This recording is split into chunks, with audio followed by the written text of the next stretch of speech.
Демолирана орнаментика, расклатени седишта, оштетени ѕидови и расфрлани од пушоци. Вака изгледа Македонскиот народен театар по роденденската прослава на навивачите на фудбалскиот клуб Шкупи. Ова е остатокот од украсните орнаменти во Македонскиот народен театар. Штетите кои што зад себе ги остави навивачката група шверцери се очигледни, а нивната парична висина доправа ќе се утврдува. Прослава или вандализам? Снимките ги запалија социјалните мрежи. Надлежните пак креваат раменици. Министерството за култура веднаш се огради, објаснувајќи дека никој не најавил дека ќе присуствуваат и навивачи, туку била планирана свеченост за денот на албанската азбука. На ист став и директорката на театарот Симона Угриновска, која вели е револтирана од настанот, за кој тврди дека не била известена. Вториот настан, кој што е спорен и на кој настана инцидентот, е организиран од господинот Артан Груби и то ни беше најавено дека ќе има само прикажување на 30-минутен документарен филм. Не успеавме до почеток на настанот да добиеме информација за што станува збор, дали е во нормално се очекуваше дека е во контекст на целата таа прослава.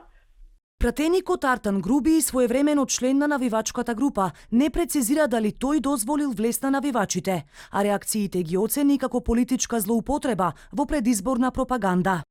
Јас не сум организатор на настанот, но мора да истакнам дека театарот му припаѓа на народот, не е Вамаровски, Садасамовски, па ниту на Фелат. Градене со наши пари им припаѓа на граѓаните.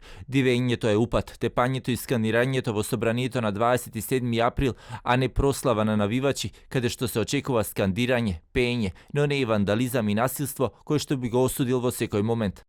Со реакција излезе и навивачката група шверцери, која тврди дека не направила никаква штета. Како влеговме организирано, така и организирано излеговме од објектот на театарот и при излез проверивме да не е случајно направена некоја штета, но не приметивме ништо такво. Критиките продолжија и на партиско ниво. Актерот и член на ВМРО ДПМН Зоран Љутков побара политичка одговорност од власта. Одговорност мора да има и од заменик министерот за култура, министерот за култура, националниот координатор за култура, како и советниците за култура на Зоран Заев. Со осуди се јави и Социјалдемократскиот сојуз, а премиерот Заев тврди дека не знаел дека после настанот за албанската азбука на кој тој се обрати, ќе следува и навивачки дел. Но секако одговорност за вандализам, за кршење на инвентарот, на нешто што е државна сопственост, и ако знаете дека многу често СДСМ бил и против таквите градби кои што се случили, но тоа веќе државна сопственост. Полицијата утрово направи увид во театарот, а повикана била и крим техника. Колкава е штетата и кој ќе одговара, дополнително ќе се утврдува.